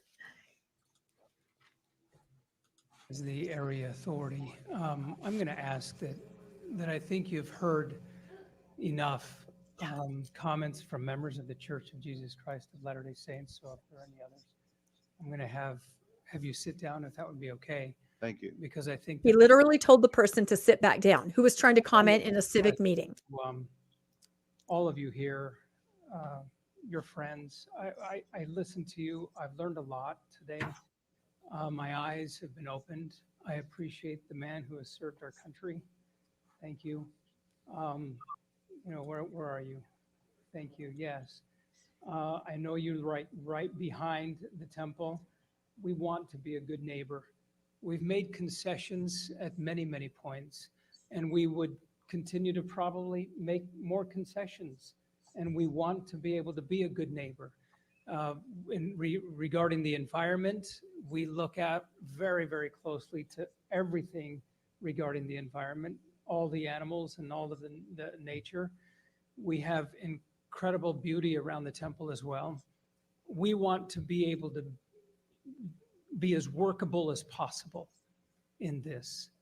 And so I do appreciate all the comments. We appreciate all of the comments which you have made from Fairview United.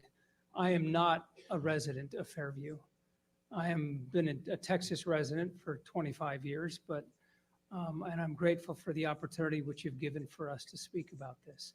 So thank you very much. We love our neighbors and we want to be neighborly. We really do. And we apologize if any of you have taken offense for anything that has been spoken.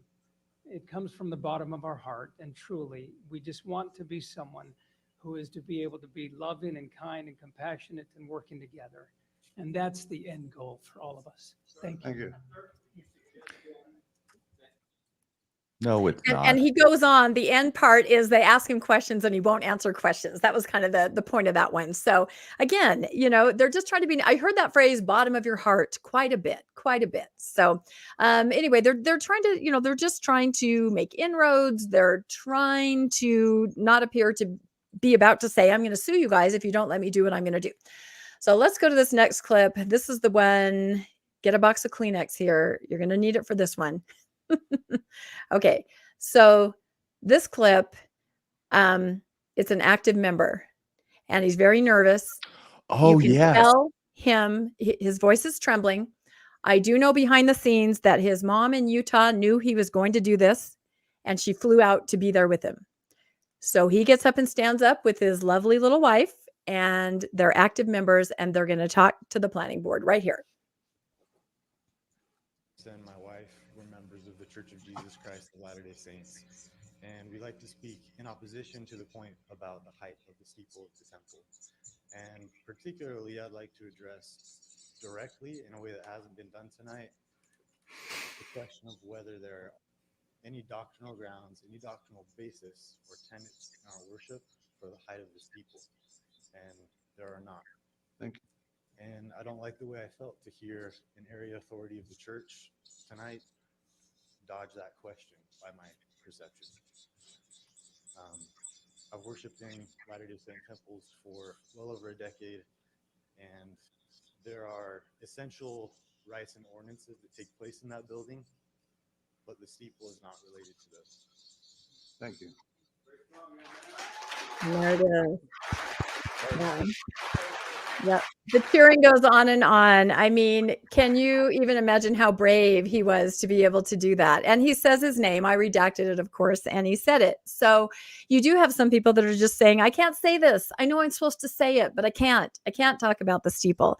And also now they've kind of added the lighting. The lighting now is the light of Christ. I mean, they're just anything that they need to get the legal workaround they're going to do. So I have one or two more slides left, and then we'll be done here. So what happened at the end? Yes. Rebecca, what happens to a Mormon who tells the truth publicly? I feel like, I don't know. I think that's why his mom had to go support him. He might be called in. I have no idea. I don't know what's going to happen. But he felt really strongly about it, and you could tell he was nervous. You could tell his voice was kind of shaking, and he stood up there. So what finally happened after 2.5 hours is the Fairview Planning and Zoning Board voted to recommend denial of the application. Now, this is a recommendation. It will go to the city council next. But as far as the Planning and Zoning Board, which deals with all the nuts and bolts, they said no. And I recently learned from the residents that they will need, because this is so controversial, a super majority in the city council to pass. That means like most of them will have to vote. It can't just be, 5-4. It's going to be a super majority. This meeting is going to take place on June 4th. So we'll definitely watch for that. But everybody, cheering. It did not pass. It was stopped right there. So I think I have 2 more slides left. So this is very interesting. I will tell you, in all of these cities, the divisiveness and the unneighborliness starts early. It's starting now. So this actually is a letter that one of the people in the neighborhood in Lone Mountain received. But these kinds of letters are being received everywhere by the neighbors who are simply saying, follow the laws, follow the master plan. Don't be disrespectful. Please build what will fit into our city. So this person writes to one of our residents in Lone Mountain. Your message is so negative and full of hate. I seriously can't fathom why you wouldn't want a beautiful building in this area. I am LDS and I want to rip down your hate posters on Craig Road. I'm going to show you the posters in a minute so badly. I have been in this area my whole life and our religion is very peaceful and we don't like anyone to feel Except for attacked. ripping down the posters. That was a little bit of a passive aggressiveness. Yes. And we don't want anyone to feel attacked or hurt. You are allowed in the building during the open house before it's dedicated. As for the height of the building, you can't compare the height limit of a religious temple to a freaking house, sweetie. Exactly. You are allowed in the lobby at all times, but like any other members only building, after the dedication, you are only allowed in the lobby. So womp womp. Womp womp. Womp womp. I have no response, and this was sent to just the nicest lady. She's like, oh, I'm not sure what to do with this, So go to the next slide. With peaceful members of the church like this, who needs hateful members, She's taking a page out of Brigham Young's book, tearing down the sign on top of the cairn at Mountain Meadows. Exactly. Vengeance is mine, and I have taken some. Yeah. So the signs that she was talking about were simply things about please attend the city council meeting. And if you go to the next sign, it simply has information about drainage and height and traffic and roof lines. And, it does say no, but it explains why you should say no. It goes into the details of the planning and the zoning. So these are the signs that they want to rip down. So my next slide, and I've only got 2 left, I just couldn't get past that phrase. I had to make a giant one-eyed temple monster pounding down, womp womp, on all the citizens of Heber and Cody and Lone Mountain and Bakersfield and McKinney. So there it is. Everybody knows I just kind of go crazy with AI. It's like the Whomping Willow. The Whomping Willow, exactly. And one eye because it's an all-seeing eye. So I have one last slide. Now this is where it starts to get scary. It's one thing to receive a letter. Great.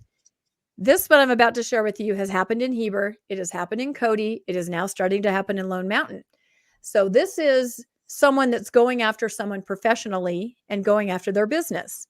So this woman said, adding to the personal attacks from proponents of the temple, that means LDS people, I received my first ever 1-star review. This woman has a business. I have never had an inquiry from this LDS person. I've never worked with them. And I have done many LDS wedding events. So this is an event planner who works in Lone Mountain. This again is from Lone Mountain, but I'm telling you, this happens everywhere. So on Yelp or wherever this is, 1 star is given to her and it says discriminates against other people because of their religious beliefs. She is not inclusive. So it gets scary here when they start to boycott businesses, when they start to attack people in their business and their livelihood. This is not a game. I think that's what I'm trying to say. So any final thoughts? What the hell is a Mormon doing accusing somebody else of not being inclusive? Yeah, that is a Mormonism has been not inclusive of every single subgroup in America. That is just as disingenuous as what Ted Baxter was saying to the city council. You just can't make this stuff up. And I will tell you that in Lone Mountain, where these two, the letter and this came from, tomorrow night is their planning commission meeting. And the LDS Church has sent out letters, made videos telling everybody to wear dark blue shirts and to show up at the city square. They've given them parking information. They have told them that they're going to be videotaping it so that they can show the overwhelming support for the temple. And I just learned that they have gotten an event permit and they are going to be busing people in to the city square. I understand that this is going to be streamed, audio and visual. This is the Lone Mountain Planning Commission meeting. If anybody doesn't have anything better to do tomorrow night, you might want to take a look, because probably the sound bites that we heard just now are nothing compared to what's heating up in Lone Mountain. It's gonna be if you do go there, be sure not to wear navy blue. Yeah, don't wear navy blue. Anyway, that's the end of my segment. Whew, it's a lot. Temple watching takes its toll. That was amazing. Yeah. All right. Well, womp womp. Let's Womp move on womp. That's the to new John phrase. Boleyn Womp the and temple. our Womp final it. story of the night. Nice job, Rebecca. That was fantastic. All right. Well, I'll try and be quick. For those of you who just saw the live stream I did on Mormon Stories, this will be repetitive, but I wanted to make sure that the Mormon Newscast audience got to hear kind of some breaking news. I'm starting with some photos. You may remember on the Mormon Newscast a while back, we talked about Charlie Bird, former BYU Cosmo the Cougar mascot, and his husband, Ryan Clifford. We kind of discussed openly the fact and celebrated the fact that not only are Charlie and Ryan married, same-sex married as believing faithful Mormons, but that they were attending their ward and had callings. And this is a photo we got from USA Today. I chose that photo not for any other reason. Well, it's fun. It's basically Charlie Bird dressed up as, is it Travis Kelce? Is that right? Taylor Swift's boyfriend, who's Kansas City Chiefs wide tight end. Is that right? He's the best tight end in the NFL, and he's her boyfriend. Yes. Yeah. And then Ryan Clifford's dressed up as Taylor Swift. Yeah. And this is published in USA Today, so I don't think they're in any way embarrassed about these photos. But so if you can think back to Charlie and Ryan, and what we wanted to talk about was something kind of interesting. And I've got my slides up if you want me to advance them, Bill, or you can advance them, either one. I've got them staged. Oh, either way. I'll tell you what, let's add those. Ready to go. Okay, cool. So you'll also remember on Mormon Stories, we did an episode about this with Gerardo, talking about it. And then recently the Salt Lake Tribune article just this past weekend talked about David Archuleta's new song, Held Together, and they interviewed his mom, Lupe Bartholomew, who basically resigned her membership from the church once she found out her son, David Archuleta, was gay. And basically said, I don't want to go to sad heaven. Mormon Church believes that, only active, faithful, believing, temple-worthy Mormons get to live together in the celestial kingdom. And Lupe basically said, I'd rather go to hell with you than to Mormon heaven without you. And that's just a little bit of context for some news, kind of some breaking news that I received. And I'm kind of sad about this over the weekend, but a very close friend of mine who does not want to be named right now has reported to me that just over the past month, and by the way, the reason why I mentioned this previous episode on Mormon Stories is because we were celebrating the fact that, to our understanding, our best understanding, the Mormon Church had put an unofficial kibosh on excommunication of same-sex married couples. So we had heard through our own sources and just anecdotally that the church seemed to kind of stop excommunicating same-sex married couples, and Charlie and Ryan were kind of the poster children for same-sex married Mormon couples who had callings and were active and were not being excommunicated. Well, I'm sad to announce that we've received word from a very reliable source who's very plugged in at, in some ways, very high levels in the church, that just over the past month, there have been 5 excommunications of 5 faithful lesbian couples within the Mormon Church who were same-sex married. 3 of them reportedly, ironically, are in Texas. 1 of them is in Utah, and 1 of them is in Tennessee. And we're super sad to hear that, because we were not talking about Charlie and Ryan with the hopes that the church would then, start a backlash and start excommunicating couples. And of course, we suspect that these bishops or stake presidents who have been excommunicating these couples have never heard the words Charlie Bird or Ryan Clifford, don't watch Mormon Stories or the Mormon Newscast, and they're probably just operating based on their understanding of church doctrine and church policy. But regardless of what anyone knows or what anyone said or what anyone's heard, it's pretty clear that the church has not officially called off excommunication of same-sex married couples. And just over the past month, we know of 5. So this brings up a lot of questions that I just wanted to throw open to this group. You know, why the uptick? Why have there been 5 excommunications just in the past month? You know, why are they lesbian couples? You know, why are we not hearing about gay couples? That just feels really off. You know, is it unethical for more, even though we're glad Charlie Bird and Ryan Clifford are being left alone, is it unethical for the Mormon Church to protect some same-sex married couples if they happen to be from wealthy, affluential families, or they happen to have very large social media followings? Is it Or if unethical? they serve in the general primary presidency, for instance. Absolutely. Who are you referring to there? That's as far as I'm going. That's fine. Dylan. Yeah. So like, I know, I got you now.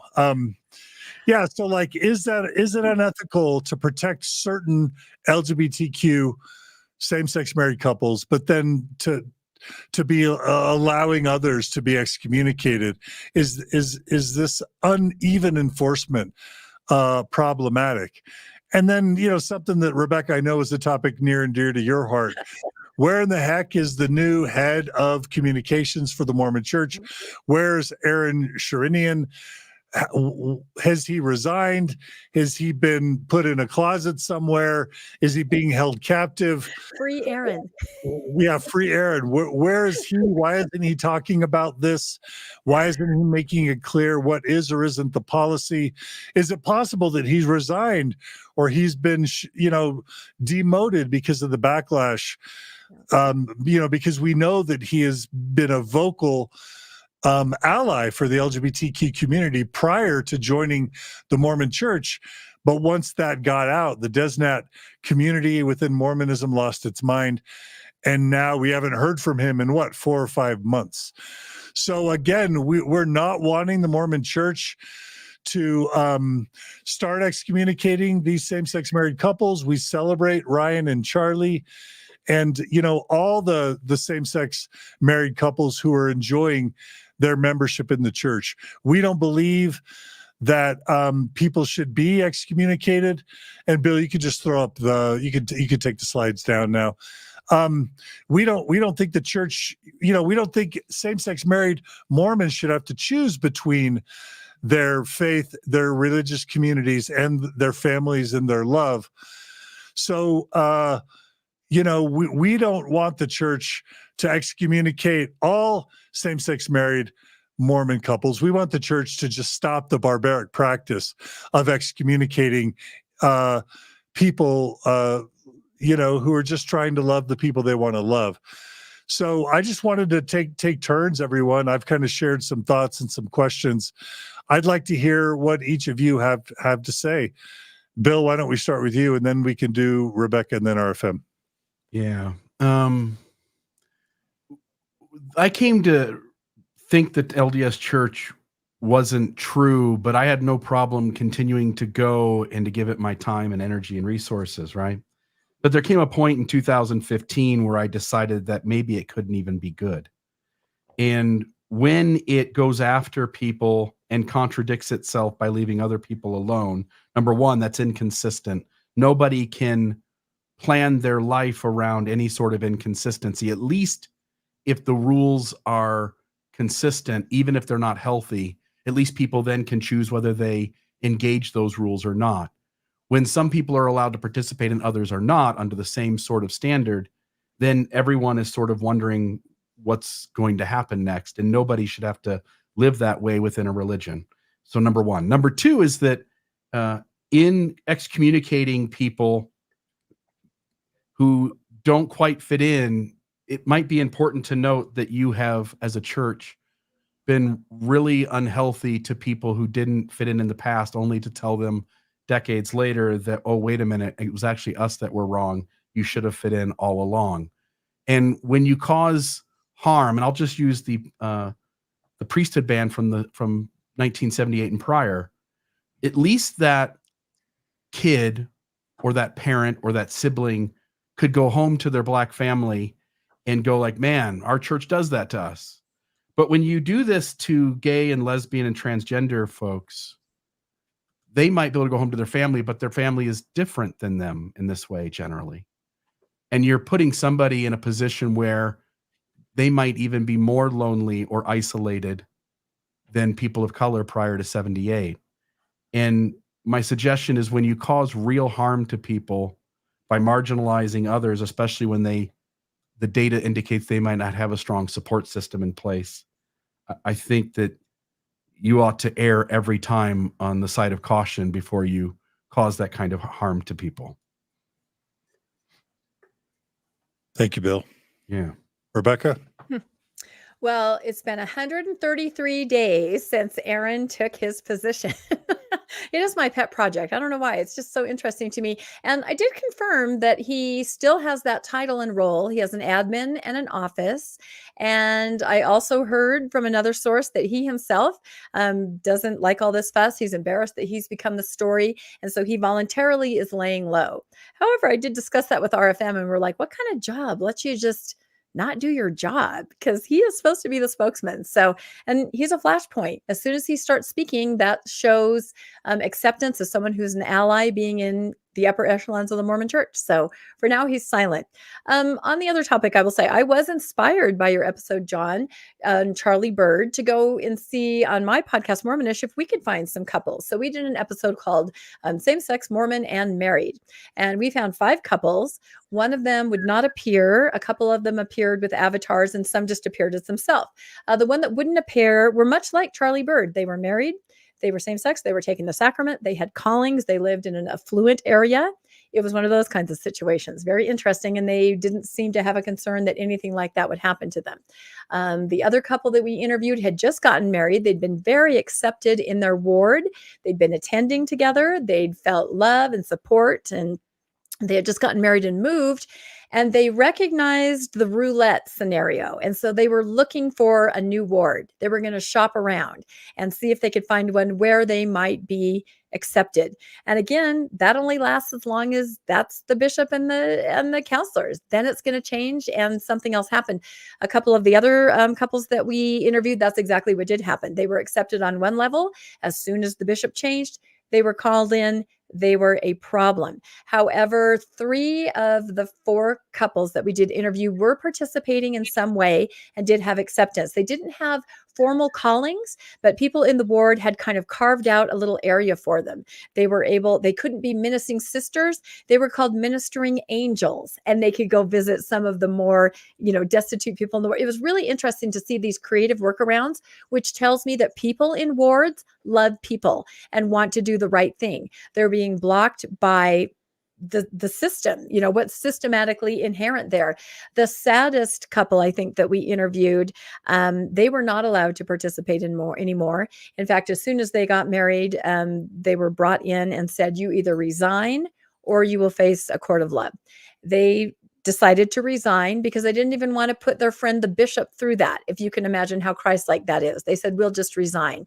And they left. And they thought, will I be able to participate in any way? And they were basically told, not really. Maybe here or there, you can't comment, you can't do this, you can't. Again, such roulette compared to some of these other couples who were actively participating. And the most disturbing thing about this last couple I'm describing is that after a couple months, the bishop talked to them again and said, we've gotten word from Salt Lake. This is what they said. And the resigning isn't going to cut it. We do need to have a court. So that kind of throws a wrench in my theory that it is local leadership, although I feel it mostly is. And I feel it's cowardice from upper leadership to leave it to the local leaders. Reminds me of the Mountain Meadows Massacre, which I always bring up. But again, their hands are clean. The local leadership is doing it. Sometimes they stay, sometimes they're kicked out. And as you said, John, who can live that way? No one can live that way. You can't plan a future, especially when there are children involved. You can't. So it was interesting to do that episode. The one positive thing I will say is that they all described outpouring of love from people in the ward. The people love them. The people accept them. It's leadership that is having to work it out. If you resign, Yeah. If I How resign, I can should you? no longer be Yeah. your problem. You Yeah. you They were shouldn't be able so to still confused. pester me. Yeah, I'm they no were so longer on the confused. rolls. Yeah.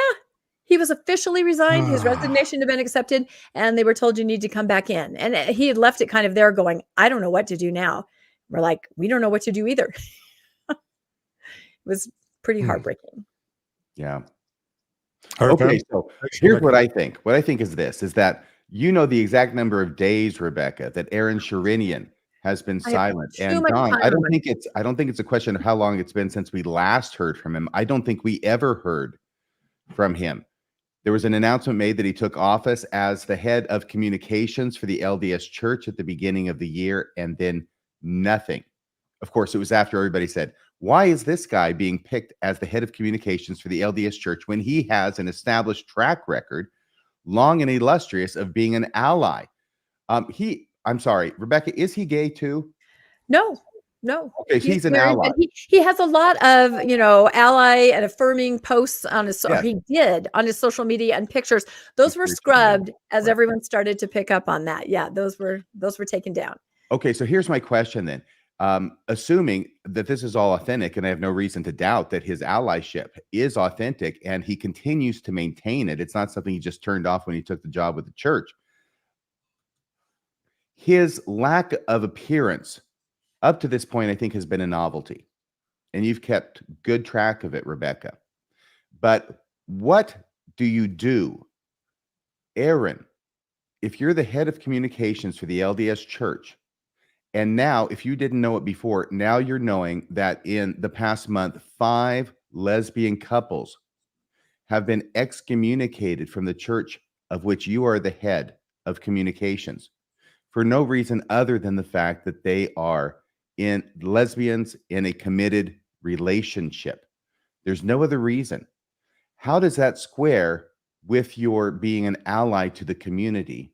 And are you going to do anything about it? And if so, when? That's my question for Aaron. I've got to think he's been thinking these thoughts himself. Maybe he'll just say, okay, I'm done. I'm going to go off and do something else. I had a whole career before this. I'll have a whole career after this. But I've got to think that a person who I would expect to be sensitive to these issues has got to be having some cognitive dissonance about this position he's taken of the church that is continuing to do these types of excommunications. Thanks, RFM. I'll just add my 2 cents. You all gave wonderful insight, so thank you. I don't understand humans sometimes, but also Mormons sometimes. Like, obviously, the Mormon church today probably couldn't get away with banning black men from the priesthood or banning black people from the temples. And, thank goodness that in 1978, they finally fixed that. It was late, but thank goodness they fixed it, because that would be unacceptable in 2024. What I just don't get is that somehow it's still acceptable for women to not be full stakeholders within Mormonism, and I'm specifically speaking to leadership in the priesthood. I don't understand how every Mormon isn't outraged by that, and is just asleep at the wheel, okay with it, lulled into this passive security or acceptance. But it's the same with this. How is, there are plenty of LGBT allies within the Mormon Church now. My understanding is it's possible that maybe as many Mormons support same-sex marriage as oppose it, maybe even more than half. But now that we know, now that thousands of people know and will know that the church is, opening hunting season on, bizarrely, same-sex married lesbians, but presumably same-sex married Mormons church-wide in a selective way. How does this not inspire outrage? Not just in Utah, but throughout at least the U.S. church, if not the world. I just can't believe that in 2024, it's okay for the Mormon church to be excommunicating legally married same-sex couples that just want to love each other and worship in the church. The fact that a same-sex married couple would want to worship in a church that excludes them and denounces them as inferior is a miracle. And then the church wants to turn around and squander that miracle by selectively excommunicating them. I don't understand Mormons. I don't understand progressive Mormons allowing this. And I don't understand, people sometimes, especially in 2024. So that's my little rant. Okay. Anything else from you guys in regards to tonight? Otherwise, I'd love to turn some time over to each of you just to share whatever it is that you're doing kind of in your personal projects with your own either podcast or anything else you're working on. Oh, wait a second. Rebecca, is that your doggy? Yes, dang it. They just What's your won't doggy's stop. name? They're my grand dogs, Alice and Rosie. You have two of them? Yes, and then I have a cat named Todd. Why is the one growling? They just growl. I don't know. They have dementia. I'm not sure what's wrong with them. Okay, I'll go first and then I'll mute while they're not barking. So I think it's really funny how we all still say turn the time over. Like there's no other phrase that we can not stop using that. I'd like to turn the time over to you guys. Yeah, you don't even, Bill just said it. You don't even realize. Once a bishop, always a bishop. That's what I mean. You can't not I'm say locked it. in. Okay, I have an episode coming up tomorrow night that I am really excited about, and it's extremely important and useful. It is about tithing. This is another soapbox issue of mine, as I've discussed with other people. I had a faithful member contact me. He has been a ward clerk multiple times. He's a financial planner. He is an accountant. He's been an executive secretary. He has seen the ravages that tithing, the way it is now paid, takes on families and the deep hole that they end up in, where he shows us some data that there's no way out. There really isn't. He has, as a faithful member and somebody who's been in bishoprics before, ways to look at paying tithing that doctrinally is sound. He uses only LDS sources to discuss this, ways that it's a win-win for the church. People would be able to pay tithing. So you can issue them a temple recommend. It's a win-win. And a family is not going to be in this bottomless pit where, although they keep paying their tithing, they can't understand why it never works. This is probably one of the most fascinating episodes I've ever done before. It's on Mormonish Podcast tomorrow night at 6 p.m. Mountain Time. And it's not just, we're a post-Mormon podcast, but all of us have family members that continue to pay tithing. Some are in mixed faith marriages where tithing is a huge issue. So this gentleman who we have on, his goal is to try to give some people a place where you can start talking using faithful sources. And even perhaps a bishop or somebody would see this and be able to counsel someone and say, look, if you look at tithing this way, it can work for everyone. So I'm really excited about this episode tomorrow at 6. Now I'll mute so my dogs don't disturb. RFM, how about you? I just wonder how much Rebecca has to abuse her dogs to make them react that way to her.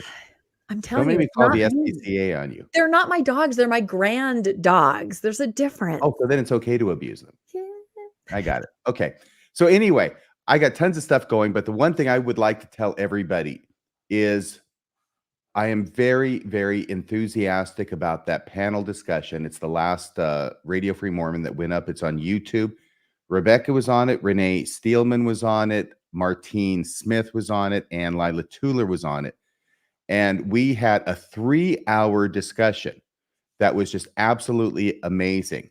And I was so thrilled with it. When you have a panel, sometimes it goes okay. Sometimes it goes bad. Sometimes it goes fantastic. This was above fantastic. So if you haven't watched that, I would encourage you to go watch it, because all the 4 panelists on the show were just wonderful. They were all doing great and bouncing off of each other. It was exciting. It was energetic. It was illuminating. So that's what I have to say about that. Please watch it if you haven't already. Mr. DeLynn. Yeah, well, following on the theme of panels, some of you will know, if you follow Mormon Stories, that a little while ago we did a panel of ex-bishops, and it was extremely well received. Just having bishops talk about what it's like to be a bishop, what they loved, what they didn't love, what they would change. And we're happy to announce that this week we're going to be recording our next panel, which is a panel of ex-Relief Society presidents. A lot of people requested that. We're bringing in some ex-Relief Society presidents from all around the country, and there'll be 4 of them. And Bishop Bo, I noticed that Bishop Bo Euler is here in the chats. Shout out to Bishop Bo Euler, who's helped us organize this panel. We've got a lot of other panels to come, But check out in the next week or two this amazing panel of ex-Mormon Relief Society presidents. It's sure to be a good one. So you had to have a bishop organize a panel of ex-Relief Society presidents. Is that what I'm hearing? Uh-oh. The picture, you could take the boy out of Mormonism, but you can't take the Mormonism out of the boy. Awesome. And then just to let folks know, we dropped episode number 2 this morning in what will end up being about 14 hours of conversation between Clark Abood, who is in support of the idea that Joseph Smith did not originate polygamy. Instead, it was part of an apostolic coup d'etat by Brigham Young and his associates to usurp authority from the church and create polygamy on their own, but blame it on Joseph. And Dan Vogel, who acts as the conversation, representing the conversation on the other side of the aisle, and shows Clark and Dan both show us all the documents that polygamy deniers use. And Dan Vogel runs us through each document, helping us understand the historical context from a historian's perspective. And I think part 2 has been quite illuminating. Part 3 will release next week, but part 2 is up on the channel. So we're about 9 hours in or so at this point. And what I think is a very vibrant conversation in terms of 2 really different perspectives, claiming these documents are used in ways that contradict each other. And I think it's fun to see and hear them hash it out. So I haven't listened to everything, but I have listened to large segments of both of those, Bill. First off, incredible idea, great idea for you to do this. I am impressed not only with the level of scholarship, but on both sides with Clark Abood as well as with Dan Vogel, the moderating tone, because this issue sometimes gets people very emotional, and they act sometimes less than rational and cool-headed. That's all I'm saying, because it's an emotional issue for some people. But Clark Abood has been doing fantastic, as far as I've seen, at just, setting forth the facts as he sees them and his understanding of how to interpret those.